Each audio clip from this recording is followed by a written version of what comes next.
Kita sering mengalami pengurangan jumlah subscriber. Kenapa itu bisa terjadi? Jawabannya hanya satu, karena proses melakukan subscribernya adalah dengan cara yang asal-asalan dan dengan prosedur yang salah. Kenapa seseorang bisa melakukan cara asal-asalan dan prosedur yang salah?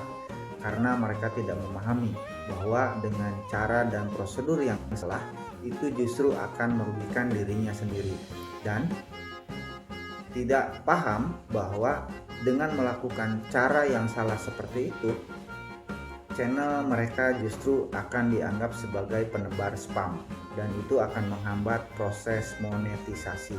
Untuk lebih jelasnya, mari kita saksikan video selanjutnya.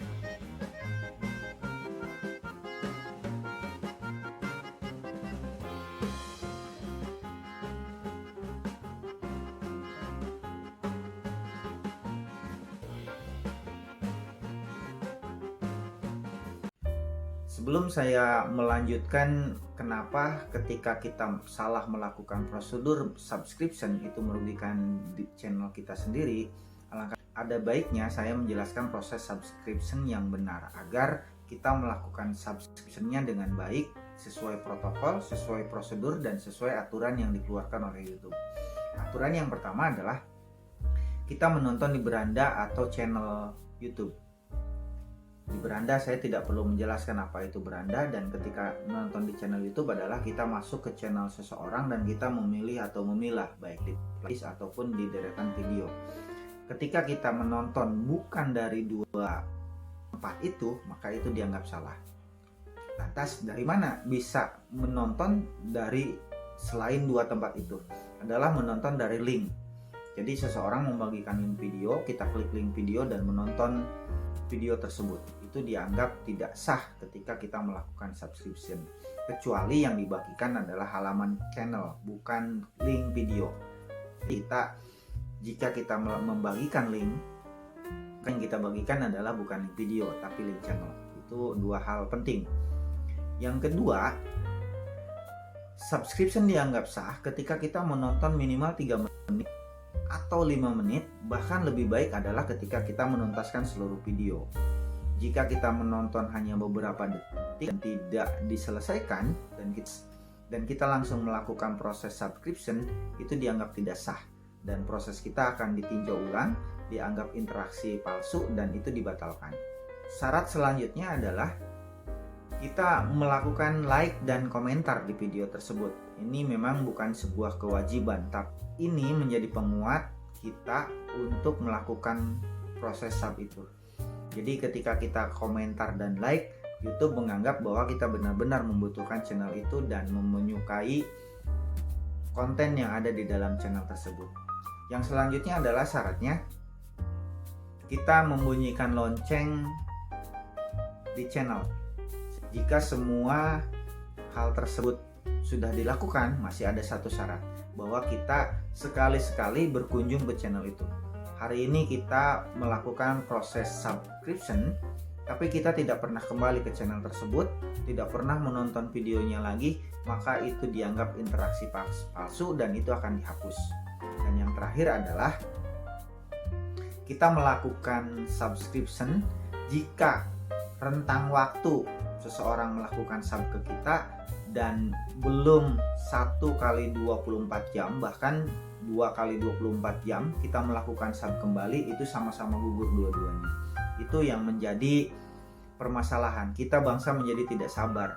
Tiba-tiba ada hari ini kita melakukan sub dan kita nunggu proses, orang itu sudah kabur duluan. Dianggapnya kita tidak amanah dan lain-lain. Padahal prosedurnya seperti itu.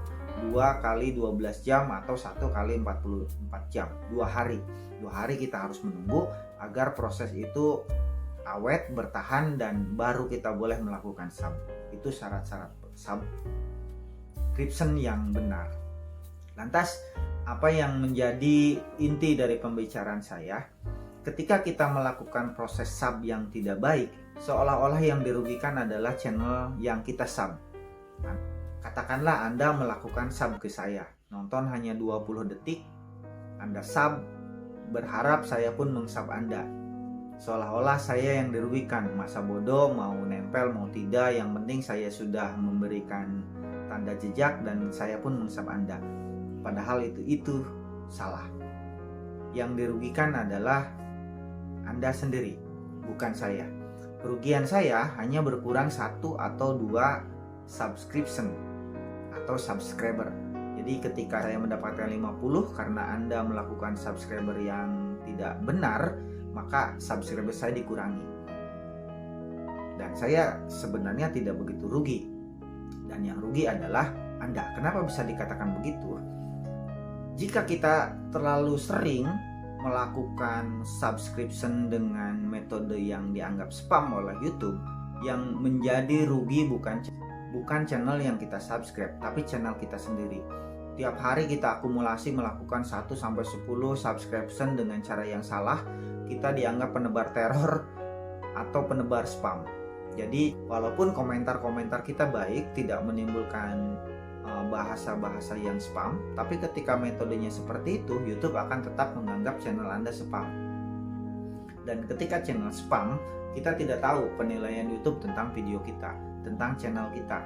Tapi ketika proses monetisasi, seringkali kita melihat kawan-kawan kita yang ketika mengajukan monetisasi itu prosesnya lama dan panjang.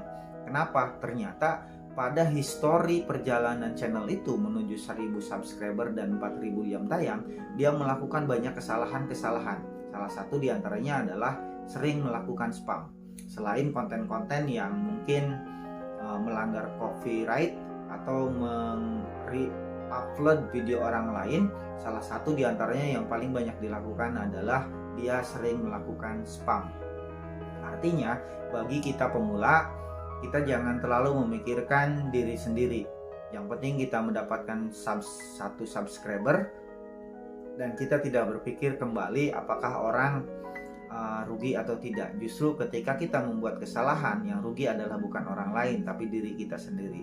Sekali lagi, bagi para pemula yang ingin mendapatkan banyak subscriber dengan cara gotong royong dan lain-lain, jalanilah prosesnya dengan baik dan benar.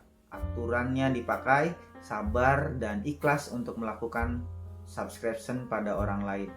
Karena ketika orang lain tidak segera melakukan subscribe kepada channel Anda, mereka sebenarnya sedang menunggu proses yang tepat sampai subscriber Anda dianggap benar-benar sah, dan baru channel itu akan kembali meng-sub Anda. Jadi intinya, daripada kita tanpa terasa melakukan 1-2 kesalahan tiap hari, bahkan bisa jadi lebih, 1 bahkan sampai puluhan kesalahan spam yang kita lakukan, pada ujung-ujungnya channel yang kita bangun bertahun-tahun dengan jerih payah, dengan energi yang banyak kita korbankan, waktu yang kita korbankan, biaya yang kita korbankan, ternyata channel kita ditinjau oleh YouTube ketika akan melakukan proses monetisasi. Stop, hentikan proses subscription yang salah, penuhi aturan dan protokol yang telah ditentukan oleh channel YouTube. Jika memang Anda tidak suka channel tersebut, ya silahkan, jangan tonton dan jangan lakukan subscription.